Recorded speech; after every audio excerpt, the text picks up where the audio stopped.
Welcome into another episode of the Viva Alberto's podcast for the first time in color. Is color? No, probably not color. Like that's the wrong way to phrase this, but in video form. Welcome. We're so excited to have you. We're so excited to see you. Not so much excited for you to see us, but that's, a different story for another day. Joining me tonight, we have Scott Plaza, former pitcher, independent league pitcher, and you can find all of his written work for us at Viva Alberto's. You can also find all of his stuff at Redbird Rants. Also with us, you can see down there is Gabe Simons, writer for the site. Hello, Gabe. Hello, Scott. Thank you for being here, and thank you for the first inaugural video episode of the Viva Alberto's podcast. Joining us tonight is our special guest. You can hear him on 1120 KMOX 104.1 FM. He is a member of the DGS Dave Glover Show. You can hear him from 1 to 4 p.m. every day, correct? That's 1 to 4 p.m., Kevin, on the DGS? Oh, that one's 1 to 5 and then 5 to 6. So I'm Mr. 5 hours a day. And then you can also hear him 5 to 6 on Rush Hour Sports, right? You guys have shifted that in the offseason from Redbird or Rush Hour to Rush Hour Sports. I kind of get it. But no, Kevin, yeah, I don't know what we're going to do when the season starts, but we'll figure it out when we get there. Kevin, thanks for joining us, man. Happy off season, and it's always a pleasure to have you on. You're one of our favorites, so thank you for jumping in with us. Glad to do it, man. I need to talk some ball to get rid of all this stupid snow in my head, man. Nothing makes me want to talk ball more than bad winter weather. So let's get going, man. We're only a few weeks from spring. Well, I need to see some pictures of some players in the outfield in some shorts and just like some sun in the background. Like, just show me some guys in the best shapes of their lives, stretching and touching their toes or something. It's almost that season. It's almost the BSOL season.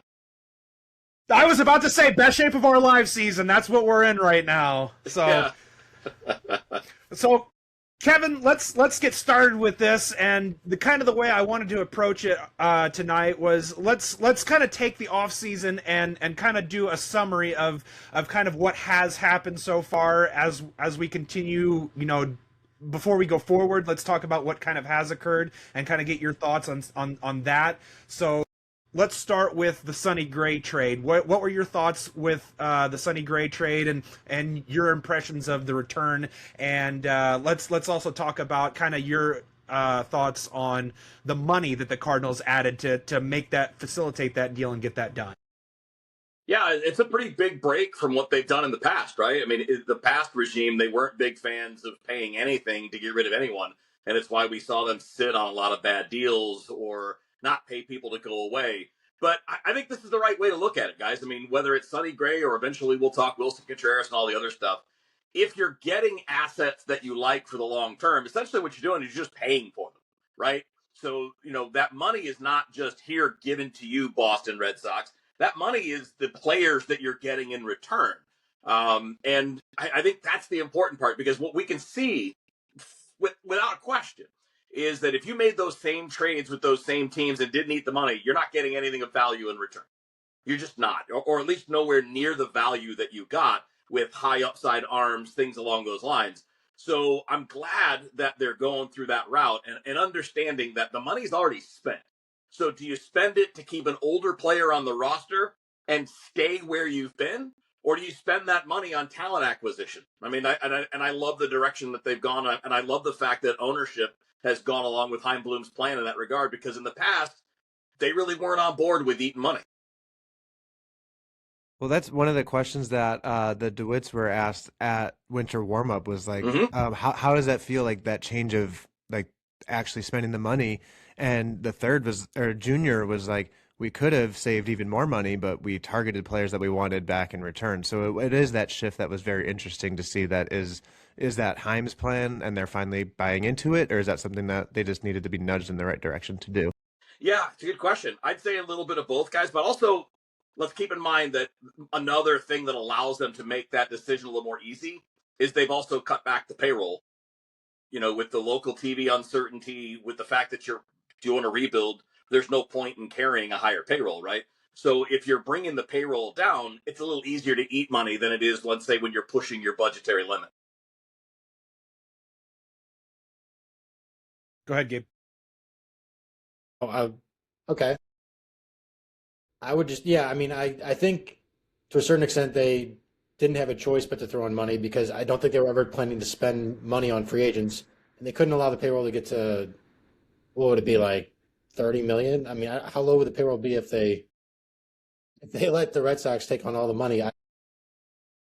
Because I really don't think they're planning to sign anybody except for maybe like an outfielder and maybe a reliever, which is going to be 10 to 15 million. I mean, unless they surprise us and I don't know, get Harrison Bader or something, but even he won't cost that much money.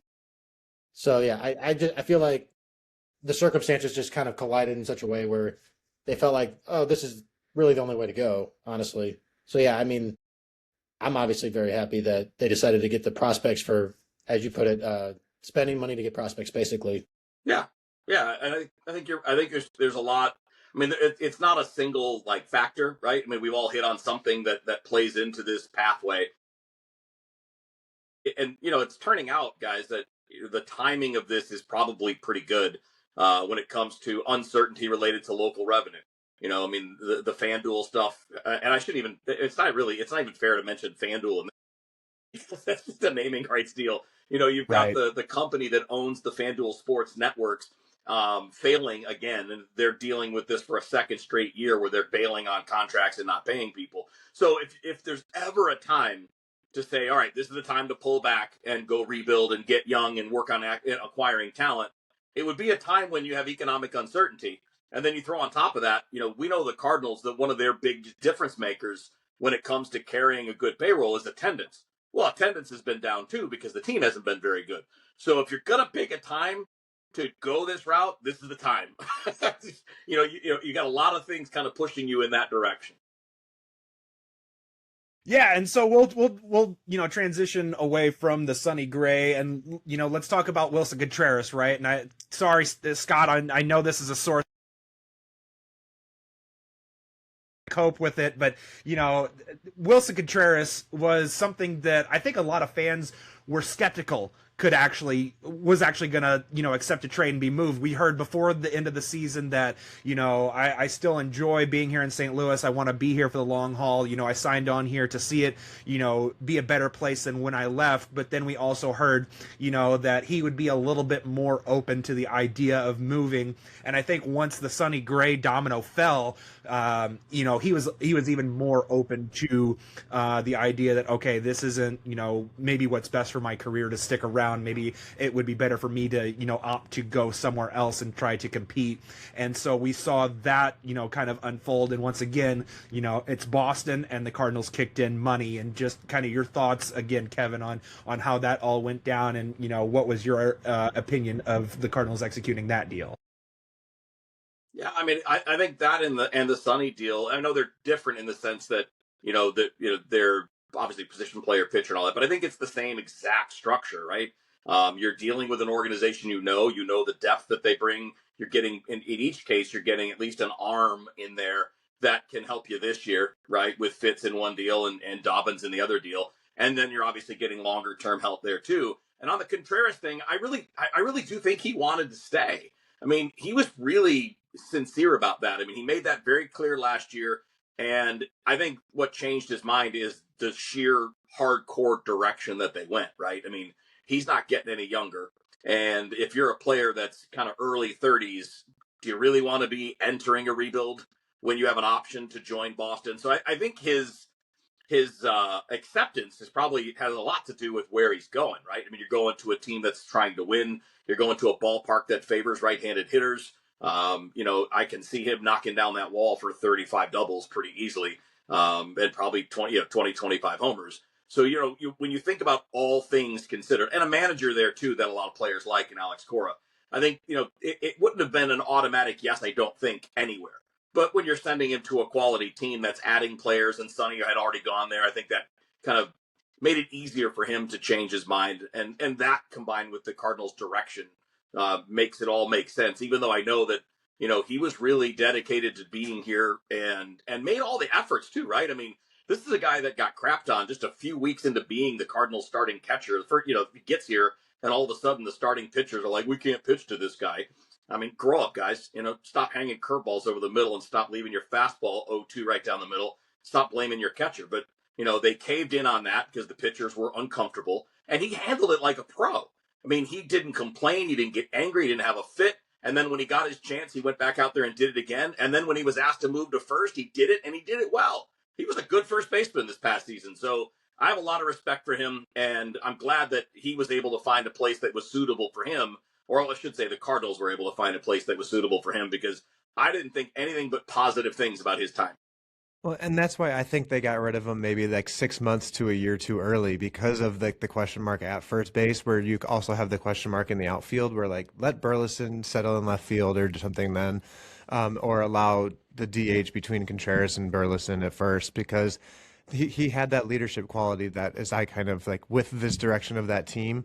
And he was the team's best hitter at the same time. Like it's a big hit that the lineup's taking. But from the return that the Cardinals got, I was like, if this was like a standalone offseason where they just keep getting right-handed starting pitchers, I would be pretty upset. But then when you pair it, with like the draft where they obviously targeted those higher draft, like those higher upside people, I think that it was the right mix of things. Do you kind of feel that allowed them to be kind of safer in their returns with what they got back?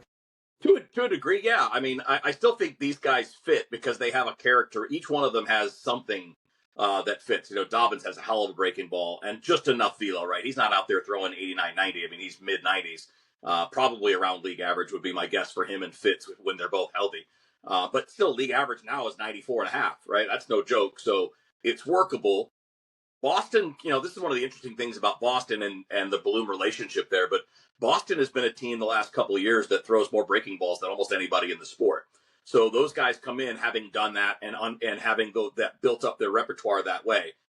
But bigger picture, yeah, I think it when you're looking at what they went for some help now, and then they got some longer term help too. Power arm left-hander as an example, another one like Liam Doyle. Man, you got two lefties now that probably figure to be AA, and maybe higher by the end of the year, that throw 100. That's pretty good. It's a pretty good start to kind of retooling, right? And the way I've described this, guys, is it's like being at a trivia night and they're holding a 50-50 raffle, right? I mean, are you better? Do you have a better chance of winning the 50-50 raffle if you have 2 tickets or if you have 10? Well, they went out and they got 10, 12, 15 tickets, and they won't all hit. They won't all be the winning ticket, but a handful of them will, and that's how you're going to get yourself back to where you need to be. Yeah, and I think I really like Fajardo, even though he's not. Yeah, because Brendan Clark is a top 100 prospect, right? Or at least by Fangraphs. I don't know if he's everywhere. But Fajardo looks like well-positioned to join the top 100 if he has a good year this upcoming year. I think he's 19 or maybe 20 and about to hit IA. And to return to why I think Wilson Contreras ultimately accepted it is he was very adamant that he wanted to leave the Cardinals better than when he got here. And I kind of wonder if part of what his reasoning was like, by me getting traded and getting some pieces for me, I'm helping the Cardinals in the future more than if I stayed here. I don't know if he talked himself into that way, but like you could make that argument that him leaving and the Cardinals going with the youth movement would be better for them and allowing Burleson to play first base.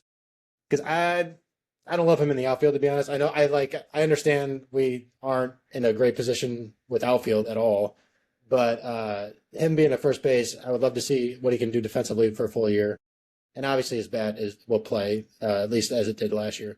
But yeah, I just wanted to mention Fajardo specifically because I'm a big fan of him. Yeah, I agree. And he's got, for a young guy to have some pitchability and some command to go along with that velo, and a guy that, is starting to grow into his body. You know how you guys know this, right? Mass equals gas. So this guy can add 15, 20 pounds as he gets to be a little bit older. You could see even a little bit of an uptick in his stuff too, right? So, you've got two guys in Sharp and Fajardo that have the real high upside, right? Maybe there's reliever risk with those guys, but okay. You can use inexpensive relievers that throw mid to upper 90s as well. And then you throw in Fitz and Dobbins where you're getting some short-term depth and some guys that probably don't, not probably, they don't look like, guys that are going to pitch at the front end of a rotation. Again, inexpensive guys that fit in the 4th and 5th spot are important. And we've seen in the last few years how much this team has struggled to fill out a rotation without having to spend 8, 9, 10, 11, $12 million on bad veterans, right? How much money did you spend combined on Michaelis and Fetty last year? I mean, I'd rather spend the minimum and get better, right? And I think that, honestly, I think the back of the rotation now, no matter how it shakes out, is going to be better than it was last year. I can't imagine you're going to have 3 of the 12 worst starters in baseball again this year. Fingers crossed, hope not, at least. Yeah, it'd be hard to do. I mean, Miles and Fetty were pretty bad, and I know Palante's still here, but I mean, he's at least in a spot now where he's got to earn a job. Mm-hmm. Right? He's not going to be in a position where he just walks into camp. I know he's making $4 million in arbitration and all that, but that'll still play in the bullpen if you got to go pitch in long relief. So, I mean, when you look at the depth that's around, he's got to go and earn it. And I think that maybe, I don't know that that's what will make him better, but I do think that puts the team in a better position where you don't have to just throw this guy in there because he's one of the only guys that can go 5 innings. I'm glad that you brought up Palante for a second because, at winter warm-up, all 3 of us were lucky enough to be sitting there, in the room with all the players and stuff like that. So, Viva Alberto strong, we're in there deep. And anyway, Palante told us that, he experienced a lot of fatigue at the end of last season, or at the end of the 2024 season, whenever he was kind of thrust into that rotation role, whenever he, said that he wanted to go back to being a starter. And he, in essence, just took a lot longer time, to just kind of, downshift and take a break and kind of let his body kind of heal. And if you remember back to last year's spring training, that the velo was down. It was way down, and his normal ramp up period. Yeah. I guess he was behind on that normal ramp up period, and so we didn't see him get to that velocity that he's known to be capable of until like at the very start of the regular season. And then from there, he said things sort of evened out a little bit, but also, that 4 or 5 extra miles an hour in added velocity kind of threw the rest of his mechanics out of whack, just trying to get himself, acclimated as quick as possible. That kind of, in his mind, led to his mechanical flaws and inability to locate and command the zone. And so I'm kind of curious if we might see a positive regression for an Andre Palante, because previous to last season, every time he had the opportunity to pitch in the rotation, not only in 2024, but I believe it was 2022, where he had that 5 or 6 start stint, he was really solid in the rotation. And so last year kind of being the outlier and then kind of having that explanation behind it, I'm kind of curious, like from the sense that, like you mentioned, $4 million, like it's a $4 million flyer on a guy that has produced like a mid-rotation starter in the past. So I'm curious to see what it looks like in spring training. If it looks more like what we expect, what's normal, and just, if we see a return a little bit to the old Andre Palante, not the 2024 version. As well as he's also made the addition of the kick change to his arsenal, and that's everybody's got a kick change, man. It's the new split finger. Yeah. Well, and I'm kind of curious because the 101 ESPN guys, BK and Tanner, were over there talking to us at our table kind of after Palante did his availability, and I kind of brought up the name Clay Holmes. Clay Holmes is very similar in the way that he's very sinker, slider heavy, but he also developed that third kick change pitch that allowed him to kind of make that transition to the rotation for the Mets. Health aside, that's kind of the profile that I kind of see for Palante. Now, whether he actually lives up to being a Clay Holmes type is a different story. Obviously, the production will have to be there, but that's kind of what I see, a mid-rotation guy who's capable of getting a lot of ground balls and kind of keeping guys, off the middle of the barrel. Yeah, I'd say more back rotation. I mean, when your strikeout rate's in the 15% range, and that's what it was before too, right? He's never been a guy that missed a lot of bats, and he's always been in that kind of high 8, mid 9% range on walks. And I think that there's a chance that he's going to be back to what he was in 2024. Like, that's the hope. But even that is still like, that's just innings, right? That's not a high-end competitor. Although, I say that, and his ERA was pretty good. His expected ERA was pretty good that year. I think the problem with him is he is so dependent upon the defense around him. that any bit that's off is just a problem. And now you're taking some steps back defensively in a few spots. You're going to be less defensive at third base, right? You're going to be a little less strong defensively at first base. We'll see at catcher, right? Because Pages is fine as long as he's playing. He's fine. I think Crooks is a good catcher, but if they're going to play Herrera back there, and I don't really think it's going to happen very much.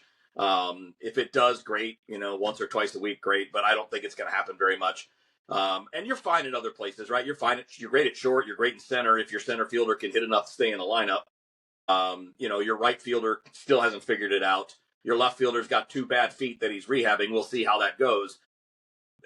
I'm not really down on Palante as much as I am just not high on him. Is that a fair way to put it? I don't think he stinks. I think he's better than last year for sure. But it's also more of a, he's a guy that I want to fill out my rotation. He's not a guy that I want anywhere near the top 3.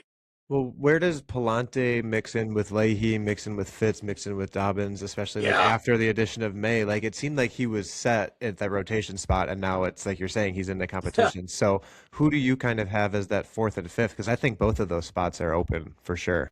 I agree. Yeah, I agree. I think there's going to be a lot of competition for that. I would say Palante's a favorite, right? I mean, forget just that it's $4 million, but he's been in the big leagues for now 3.5 years. He's familiar with the coaching staff. They're familiar with him. I think he has a lower bar to clear. Fitz and Dobbins have to prove they're healthy. They both had some physical problems last year. They got to come in and earn a job. And it's basically the same for Leahy. And I'm torn on the Leahy thing. Like, I think it'll be interesting. I think he's a better pitcher now than he was when he was a full-time starter. But how much are you weakening your bullpen to get a 4th or 5th starter when you have all the other options around if you end up letting him? But at the same time, obviously it makes sense to bring him into spring as a starter. You did that with Matthew Liberatore last year, and they didn't plan on him being a starter, but he looked so good that they decided, all right, you know what, this guy's a starter now. We're gonna get him back where he was before. And if that happens, great. And I think that the idea that you have depth, no matter what, right? 2 of those guys aren't going to make the rotation. So you're going to have 7 guys, and that's not counting Quinn Matthews. That's not counting Ishan Henderson. That's not counting anybody else from the minor league system.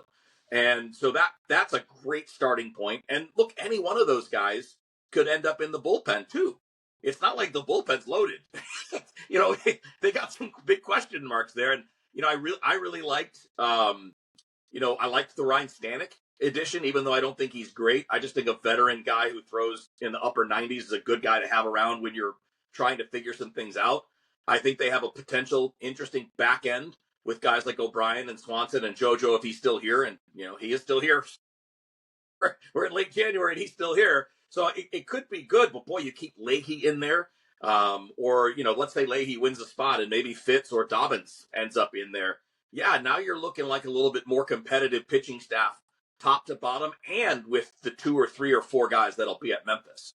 So would you say the best case scenario from the Cardinals' perspective, maybe this is how they're thinking of it with Palante, if he has a good year this year, trading him, do you think that would be like what their best case for Palante would be, where they could trade him for value? Because he might not be like a part of the future, especially if you think he's like a 4th starter guy at best. And if he's coming off a strong year, I don't necessarily think you could get like a lot from him per se, right. But I mean, you could get nothing from him now, I don't think. So you'd be so do you think that would be like the best case scenario is there's 4, 5, 6 guys who could take his place? Let's unload him for some value, and like let's hope Matthews and pie in the sky Hentz are ready to be in the rotation. Yeah, I'll tell you this, man. That would be an ideal outcome. If you look at where Palante is, he just had his first ARB year, so he's only got 2 more years of team control, right? So if you're looking at this, your team, we don't know how long this is going to take. This could be one bad year, followed by a climb year, followed by back to being good. And it might be a little longer than that, right? We have no idea. We aren't going to know until we start seeing some of the young guys and see what kind of time frame they're on. I think J.J. Weatherholt's a rock star. Is he a rock star day one, or does he take a year? That's the stuff that's going to help determine when you return to your competitive window. So yeah, absolutely. In a perfect world, anybody whose team control years are coming up near their end that can get you something of value, especially like you said, we're only talking about those main guys that are factors maybe for opening day. But and look, I think Tink's probably going to end up being a reliever given all of the physical problems and just given the other guys, right? With Matthews and Doyle and Franklin, who's going to be coming along. Although I think he might be a reliever too. But Henderson and Motts, I mean, like there's a lot of guys that have worked their way up now near Double A, Triple A, that are passing a guy like Tin Kens just because he hasn't been healthy. He's probably got as good a stuff as anybody. But you know what they say, right? That old football cliche: the best ability is availability. It's kind of hard to keep your spot on the prospect list when you're not available for a lot of that time. And I know they think that they may have figured some things out with his workout routine and trying to build him up and add some weight and get him a little stronger. But it's still a to be determined. But if you throw all that together and you see a guy like Palante have a big year, or let's say same idea for Dustin May. I love that signing. That's my favorite guy. That was the number one guy I had circled in free agency when this offseason started, with a combination of age and the need to just go make starts. A contender isn't going to deal with inconsistency. They're going to yank you out of the rotation. So for a guy like May, it makes a lot of sense if you're trying to reestablish your value to go someplace where they're like, here you go, buddy. You're a starter, and you're going to stay there unless some really terrible crap happens, and then we'll decide. So, yeah, I think anybody that fits that category of coming up on the end of their team control, those are players you can flip, unless you're talking about somebody like Matthew Liberatore, who's getting there too, by the way, guys. But it depends on how he does. If he comes out there and shows that he's a legit number 3 starter, let's start talking about a contract. Let's keep the guy around a little bit. Although if somebody blows you away, you listen. You're always going to have to listen.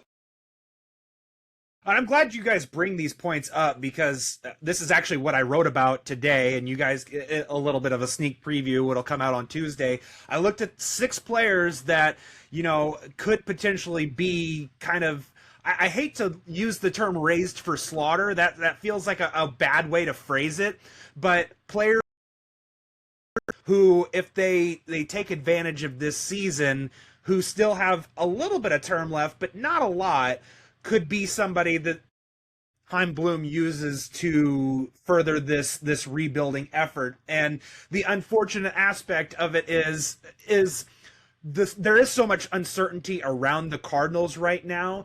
Chaim Bloom has also said that he's not comfortable putting a timetable on this thing right now. He's not exactly sure how it's all going to come together.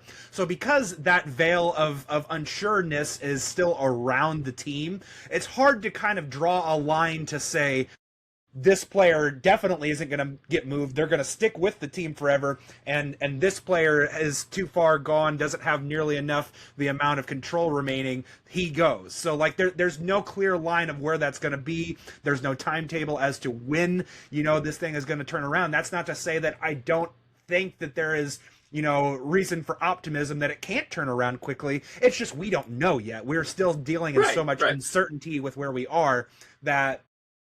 At this point, it leads to one of those kind of, what did I say? It's unintended consequence type things where it's like there's so much uncertainty you can't necessarily say that this guy is particularly going to stay for the long term. We don't know, and because we know that teams value control on top of talent, that these guys can also bring back good talent to add to the direction that the team is going. So from that standpoint, I kind of looked at that. I wrote about it. There, I'm sure, are a couple players on that list that are going to make Cardinals fans very upset with me for writing about it, but they fall under the category, and it just has. When I write my stories, it is about creating the discussion, and everyone is free to have their own opinion and think what they want about whether a player should stay or go, should they invest in this player, should they not. But we don't have the certainty on where the direction of the team is going yet, or who's going to be involved in that. So it's all open, in my opinion. So we have to kind of operate from that open-minded type of perspective. So just kind of getting back on track to kind of the off season and how things have kind of taken place. Let's go to the Nolan Arenado aspect, right? This is one thing that I saw a lot online, that a lot of Cardinals fans were pessimistic that could ever, get across the finish line. Fans would say things like, "Oh, we were through this last year. He's never going to accept, and he doesn't have enough value that anyone's going to even want him in the first place." And lo and behold, there were 3 or 4 teams that were kind of jockeying for the opportunity to acquire Arenado with very forms of interest. Ultimately, Arenado agreed to go to Arizona, and the Cardinals were able to get, a young pitcher in return, somebody who could maybe factor into the back of the bullpen down the road. What were your thoughts on Nolan Arenado finally getting across the finish line, and how happy are you that he has the opportunity to once again go play for a team that wants to contend, and perhaps that takes his game back to that another level, not necessarily like peak MVP caliber Arenado, but one where he can be appreciated and help a team win games again? Yeah, I really like Arenado a lot, man. I appreciate that guy for a bunch of reasons. I mean, one, he works his ass off. You don't get that good at defense from just luck or talent. That's work. That's taking your hundreds of ground balls a day and working on the hard plays and working on the routine plays and all that. Nobody cares more than him. Nobody works harder than him. And by the way, nobody owns it more when he's not good. He'd be the first one to come out and be like, I gotta be better, man. We need to score more runs and I'm not hitting. So that's, I really appreciate his accountability and his work ethic and his example to young players. And I'm not happy he's gone. I'm happy that the change happened, because the team needs the at-bats and the playing time for guys that are going to be around a little bit longer. And he's getting older, man. He doesn't have that many more shots. And Arizona's pretty good. He doesn't have to hit in the top 4 or 5 in the order. He can hit 6th or 7th, and that lineup's fine. You've got 2 absolute rock stars in Carroll and Marte there. He doesn't have to be that. He's a complimentary player on a good team. And he can go out there and he can pick it at third base. And if he's around league average offensively, that's a hell of a place for Arizona. And you guys, I'm sure, follow the National League. But, Arizona is as big on their defense as the Cardinals have been traditionally. Like, they really value it. They talk about it all the time. Torey Lovello talks about it all the time. And adding him to the infield really locks them up defensively, because now him and Perdomo and Marte at second base, that's a really strong group. Carroll is probably the fastest right fielder in the sport. And their outfield covers a lot of ground. I think he's in a good spot, and I'm glad it worked. And what's interesting is, Arizona was the team that was willing to eat the most money based on the reports that we've seen. Because it sounds like the Padres wanted him, but they wanted to just give him to him and not eat any of the money. Obviously the Cardinals had 2 goals there, right? You want to move the player, but you want to eat as little as you can eat. And for Arizona, though, you're paying him like he's the utility guy. $5 million a year for your starting third baseman. Wonderful. It's a great deal, but it fits. It fits both teams. It puts him in a window of contention with Arizona, and it takes some onus off of them, but then it opens the spot up for the Cardinals to where they don't have to worry about, having to put a guy out there because he's a Hall of Famer. Because if he's struggling, a bad team shouldn't be running an older player out there. And, if he were to figure some things out, well, of course he's going to play. But if he doesn't, you don't want to be in that position where you have to bench the Hall of Famer. Because, Tony La Russa did it. And it didn't exactly go super smooth, right? Like, he and Ozzie had a little thing there for a long time. But Tony did it and realized that his older player would be better with less playing time. And it's kind of what a lot of us were advocating for with Nolan last year, is not to make him a part-timer, but just you're playing 4 or 5 days a week, not 6 or 7. Maybe a little bit more rest and you could recover better and play better. And I don't know how Arizona's going to handle it, but I know that the way the Cardinals handled it didn't make it any better. Well, we can see what Andrew McCutchen thinks about reunion tours and just throwing people out there. But I was decided that if they didn't make a single other deal this offseason, that Arenado one was the only one that had to be done, kind of like you're saying. So yeah. That's the way that I saw it. If nothing else happens, that's done, and therefore it's a win for that. Yeah, I completely agree. That was your number 1 goal last year, and you failed. And now you didn't fail because of the team. Let's be clear. They had a deal that would have sent him to Houston. He said, not right now. And then Houston moved on. They weren't going to wait around. They went out and they filled the hole with Paredes. But then, you look at it this year, and I don't know if you guys, I'm sure you've read his comments since he got to Arizona. And he said that, look, he kind of felt like he'd be standing in the way if he was still in St. Louis, standing in the way of younger players, standing in the way of the team transitioning from a window of contention into a rebuild. Obviously there's two parts to that. I mean, you don't want to feel like you're holding teammates back, but also he's 34. You don't want to be on a bad team. He was on enough bad teams in Colorado. I'm sure he's done with that. The other interesting thing, and this is specifically relevant to. Go ahead. Oh, I was going to say this is specifically relevant to Arenado, which is that you guys saw the Zips projections recently, I assume. I don't think we see a drop off at third base. Now, it does require some belief in Nolan Gorman that I assume some of the listeners do not have. But Zips does have some belief in Nolan Gorman. But if not him, then maybe Fermin, and if not him, maybe they'll throw Weatherholt at third base. I don't know what they're planning to do there. Maybe some Sajasi too. You never know. Sajasi too. There's a lot of guys, and in theory, because we don't know, they could get close to what Arenado would provide. At the very least, they could tell you, okay, that's not the future, which is equally as important, arguably, in a rebuild, I would say.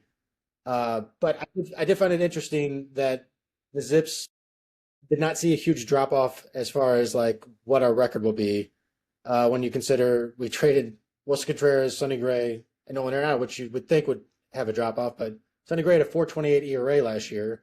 As good of a pitcher as he was, 4.28 ERA at Busch Stadium is not like super hard to replace.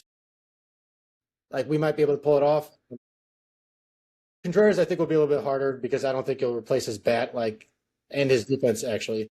But I want to use that as an opportunity to talk about the Zips and how it doesn't really see a huge drop off with what our final record will be. It won't be like playoff team, but it will be like, I don't know, 75, 80 wins. Yeah, I agree with all of that too. I mean, look, you lose a little defensively with Arenado, but he's not now what he was 2 or 3 years ago, defensively. I mean, and then the bat has been on a nonstop decline for 4 years.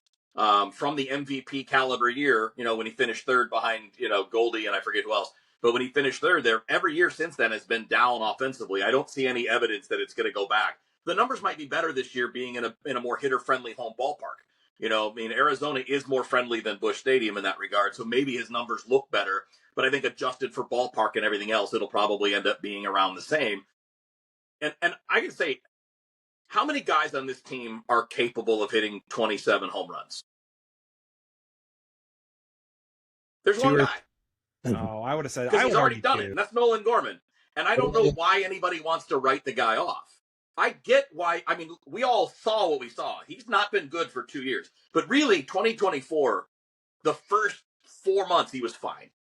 He went into the tank in July and never got out of it. And then they had to send him down. And that was bad. Look, it was bad. He was like swinging at ghosts. He wasn't hitting anything. And he was chasing a lot. And he got back to being better at that last year. And, you guys probably looked it up. But, I mean, his offensive numbers last year were every bit as good as Arenado's. And in the second half, he was a way better hitter than Brendan Donovan was. But we know that Donovan was playing hurt, right? He was playing with a couple of different injuries, a knee that turned into a sports hernia. But, Gorman's numbers aren't as bad as people think they are. And he's not somebody you should just throw out. If you're looking at this major league roster right now, there are only 2 players that might hit 25 home runs. Well, I'll make it 3. Burley hasn't gotten close, but I think he could. I think it's conceivable. Herrera is definitely a guy I think can do that. And then it's Gorman. There's nobody else. Not until you get to maybe J.J. Weatherholt down the road and Joshua Baez and Rainiel Rodriguez. Right? They don't have a lot of power.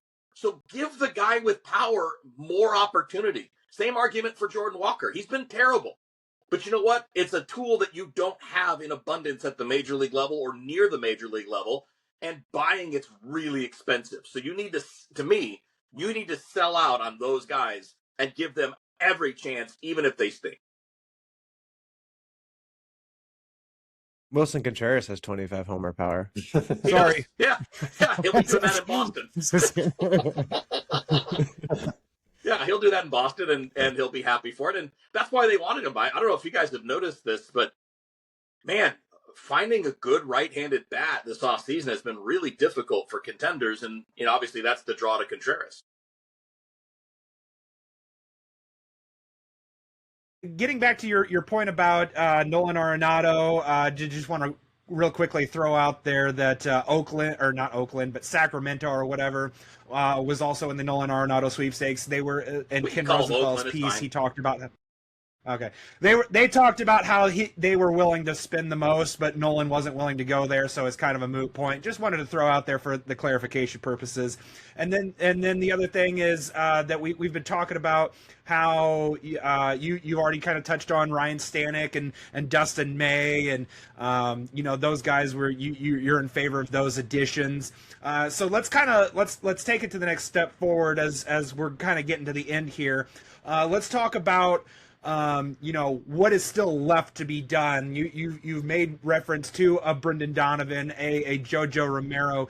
Do you think there are still moves that will get let's aside from what we think should happen, do you think they will happen? Because I referenced Chaim Bloom, and what he said in his introductory press conference has remained true. We're long-term focused, so we have traded away Nolan Arenado, Sonny Gray, Wilson Contreras, but we're also not willing to concede anything, and they're not willing to sell Brendan Donovan for less than what they value him at.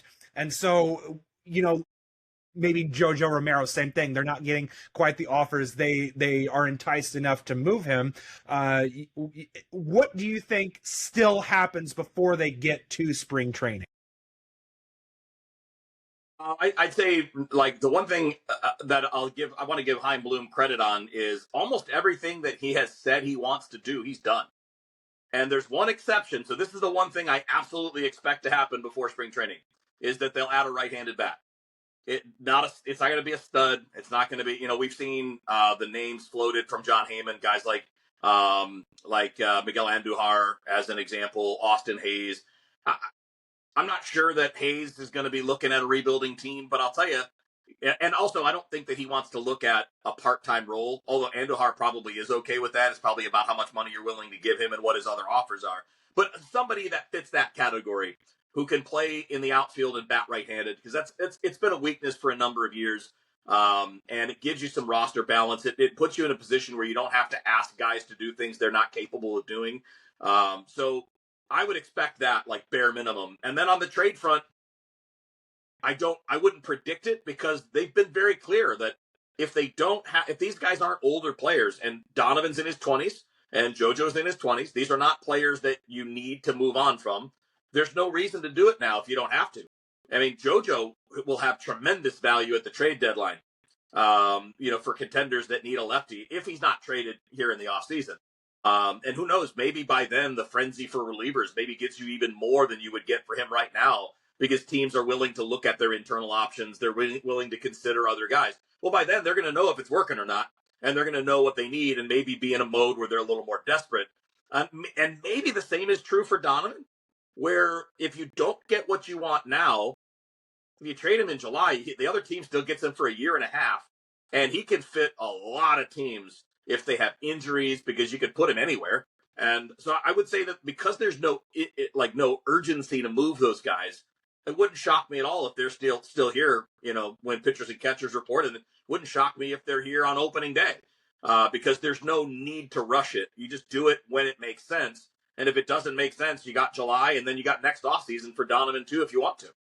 Well, in terms of value, especially when you're talking about like Romero and relievers, with there being typically more suitors now because more people think that they're in contention, does that change the value of the return compared to the deadline, when the deadline is less people but they're more in that win now? Like, how does that weight of the return vary based on the deadline or based on now? Is it the vast number of shooters? Yeah, it's hard to tell, right? Because you're totally right in the way you're categorizing it. There are more teams that think they have a chance right now. The question is, how many of them are willing to part with something of value, knowing they have all that time to assess their other options, to think about a free agent that maybe isn't as good as JoJo, but maybe they, everybody thinks they can fix people. Everybody's, we'll just get him in and get him with our guys, and we'll tweak a pitch and we'll take something away or whatever. Everybody seems to have that approach now. Whereas when you get to July, there's no time for any of that. So I think you're right. It can go either way. I don't think there's a hard and fast, it's better now or it's better in July. It really is circumstance. But the one real argument to me for doing things now as opposed to July is the chance that guys get hurt. If his shoulder starts barking and that ERA is 5.5, well, you're not getting anything for him. And same kind of idea for Donovan. Even though his injuries are more fluky, right? It's not a pitcher where they can just get hurt. Not a knock on pitchers. It's just the nature of the job. But Donovan's now had major injuries 2 of the last 3 years. So, is that a risk? Sure. But with his extra year of control, it's less risk. For JoJo, it's because it's only the 1 year that maybe now would make more sense because you eliminate that risk of something going wrong.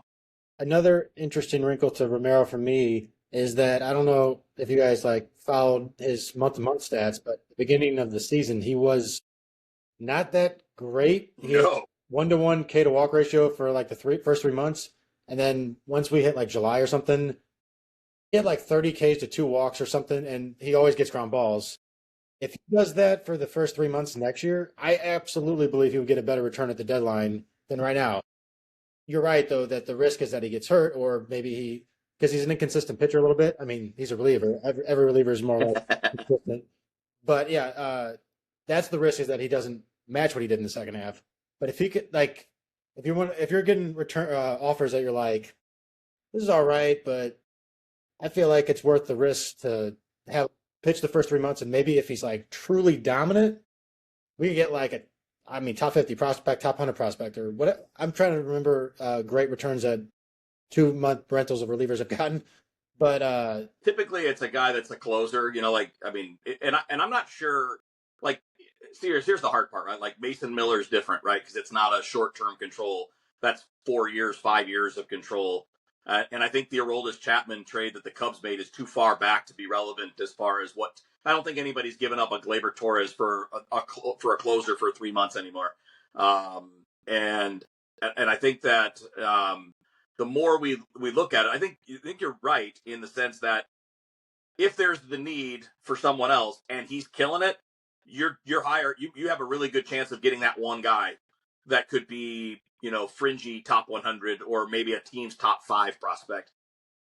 And again, maybe you get that now too. I mean, that's why we're waiting it out, right? To see what teams are willing to offer for a guy that's been inconsistent within seasons, but pretty consistent from season to season, right? I mean, since he's been a Cardinal, he's a 3.2, 3.3 ERA for 3 seasons. And again, it's up and down within the season, but when people are going to look at a lefty who, throws 94 and can get up to 96, and a guy that doesn't give up hard contact, right? That's a big deal when you're a reliever. You got to bring that walk rate down a little bit. It got a little high into the double digits last year, but I think he was top 10 or 15% in the league in average exit velo against. So he's not giving up a lot of hard contact. And I think that and the Donovan thing are comparable in the sense that you're looking at guys that have tremendous value, and that's where you're going to hold out for more. With the guys you've already moved, their value is limited by age and contract, and no trade clauses.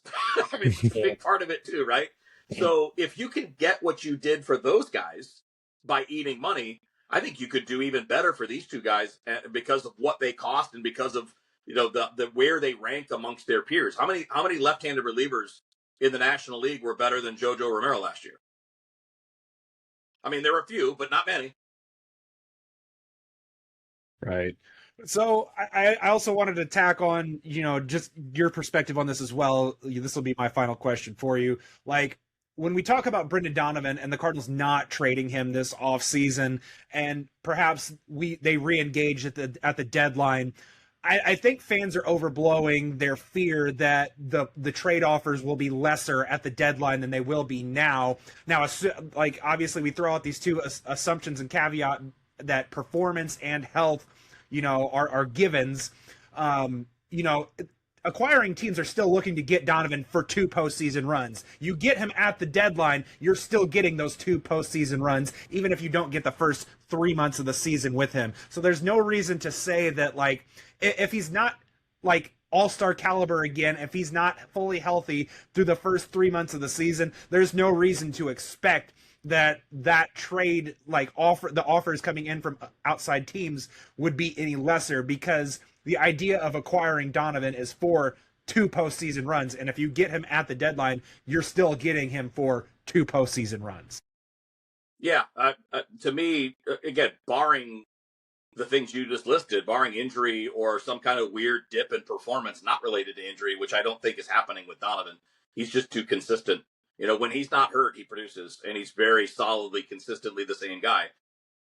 But yeah, the only thing that really changes would be what could go in your favor for him.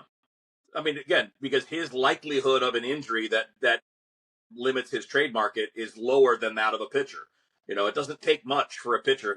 A bone spur develops in July. Well, you're no longer a trade piece. You know, that and with a guy like Donovan, that position player thing is just not as likely for that to come up. And that extra year of control changes everything. Yeah, I just think this is a really simple, you know, you move him on your timetable when someone else gives you what you want. And his value is not going to go down. Now, if we get to next offseason, well, then yes, it's less than it is now. Yeah, for sure. We're not talking about that. Right now, we're talking about 2026. And next offseason, nobody's moving anyway because there's going to be a lockout. Is there any thought of an extension for Donovan if a trade isn't hit this offseason, do you think? I personally don't see the timeline is really there. Yeah, I think you explore it because of what he is, but for me, no. And a year ago, I wouldn't have said that. A year ago, when you were in a different place, I would have said, this is a good player to keep. You know, he's a solid player. You can move him around the field. Now I would say it a little bit differently because of who's coming and because of where your team is. The team has gotten markedly worse since then. Like, you're in a worse position now. You've taken another step back from 2025 to 2026. So you're not going forward, you're going backward, and he's getting closer to free agency and getting closer to age 30. If the team was still on the course it was 2 years ago, I'd want to sign him because I can do anything I need to with him. He can play first, second, third, left, and right. I can play him at short for a day or two if I have to. I know he's going to bat 1 or 2 in the order. You know, I think there's a lot to like about the player. My change now is more about the team and not about the player. I don't think less of the player. I just think the team is in a spot where spending. Look, if you're talking about free agency, you're probably talking about something in the neighborhood of Tommy Edman's contract. And he's a better player than Tommy Edman, right? They both have platoon split problems, but Donovan has the one you want. You want to have problems with lefties, not problems with righties, because you're going to see the righties 75, 80% of the time. Right. So if Edman got what he got, Donovan's going to get that probably, and maybe even a little more since it's going to be 3 or 4 years later. Do I want to spend $15, $16 million a year on a player that I have answers for internally when J.J. Weatherholt's going to be my second baseman? I know you can play third, but I mean, like, that guy's probably your second baseman. And you have and you still have to see we don't know where Gorman's going to be. Is he your third baseman? I have no idea, but he might be gone at the end of the year. You might realize he's not the guy, but it's going to be somebody that lines up more with that time frame. To me, and again, this is not a change. Alex, we talked about Donovan last year, and you know, my answer then is not no. My answer then is depends on the price. My answer now is no, better off to move him because of where the team is. To sort of build off that question, an easy way for the Cardinals to make their payroll look higher is to extend somebody right now and then give them higher salary now. Do you think there's any chance the Cardinals do that to one of their players this year? Like, prime example would be Mason Wynn. I don't think Weatherholt's realistic yet because I don't think on his side it necessarily makes sense because unless he's willing to do like a Brave style thing, I just don't think. I think he wants to prove himself first before he would sign an extension. But Mason Wynn, at least vocally, has been very like, I want to be the face of the franchise. I want to be here for a long time. I want to be like the spiritual successor to Ozzie Smith. You probably agree that Mason Wynn makes sense to extend, but do you have anybody else in mind in addition to Wynn maybe? Or would you agree with me with Wynn too? Oh, yeah, for sure. Like, if I'm looking to extend guys, Wynn would be right at the top of the list. And now's the time to do it. Don't wait until he starts to hit, because if he starts to hit, that money's going to go way up. So if you can do it now before the bat comes, and look, the bat may not come, but I think it will. I think it's going to get better as he goes, and you want to get him signed before it does. And at the very least, okay, so he's a platinum glove caliber shortstop who's an average hitter. Okay, that's fine. I'll take that. I'll take that guy all day, every day on a long-term deal at his age. I'm going to look at the same thing with Ivan Herrera. I'm going to look at the same idea with Weatherholt. I'd be looking at the Christian Campbell contract. I'm okay with that. Or the Colt Keith contract that Detroit signed him to. Those guys both got contracts before they got to the big leagues. Now, Campbell didn't go so hot last year in his first shot, and Colt Keith has gotten a little better each year. But I have no hesitation about Weatherholt. I think bare minimum he's going to be an above average regular, bare minimum. And if he's what I think he is, he could be an all-star on a regular basis and contend for batting titles. So I'd be looking at him. I would consider it with Matthew Liberatore if he looks good in the first half of the year, depending on the money, but I would definitely be looking at it. Outside of those guys, though, probably not. And I really like Burleson, but his is more of the tweener, right? He's not great defensively, no matter where you put him. He's a really good hitter. Doesn't always get to his power, although he's gotten better at it in the last couple of years. And I'd be okay if they did it. It's just not my first list, partly because he's a little older than some of those guys. Well, we definitely did spar back and forth last year. I'm glad you had the recall of the Brendan Donovan conversation that we had from a year ago, and I still believe I was right then. Yes. But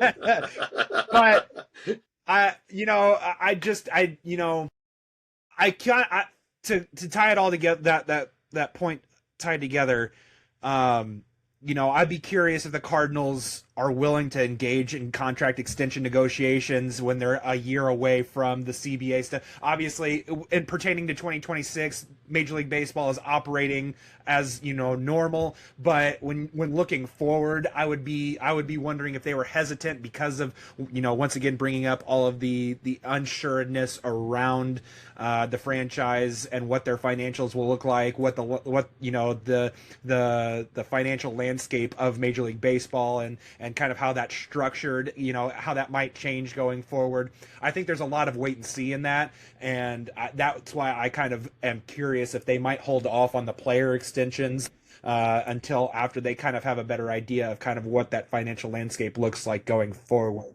I don't think it would be a lack of want to. I think they want to make Mason Wynn the face of their franchise and to make him, someone they put on all of the souvenir cups and all of the banners on the street lights. They need to be doing that with JJ. Well, that too. Yeah, I don't think they should be short of anybody that they are promoting that's young and exciting and up and coming. But my point was standing that, those things. But Kevin, thank you so much for coming on and joining us. We really do appreciate it. Your time is always, you're very gracious with it, and we're also just very thankful for you coming on and joining us in this inaugural video episode of the Viva Albertos podcast. Thank you so much for being here tonight. I get it, man. You guys got to have me to make it look worse so you guys look better. Bring the ugly guy on the show. Bring the old guy on. You and I are competing for that. I love doing it, guys, anytime, man. Everyone needs a good sacrifice. Gabe, thank you guys for being here. Yeah, I'll be the sacrifice. Thank you guys for being here. We will talk to you guys again next week or 2 weeks from now. 2 weeks from now. Well, we'll figure it out, and we'll talk to you guys again soon. Thanks for watching, and go Cards.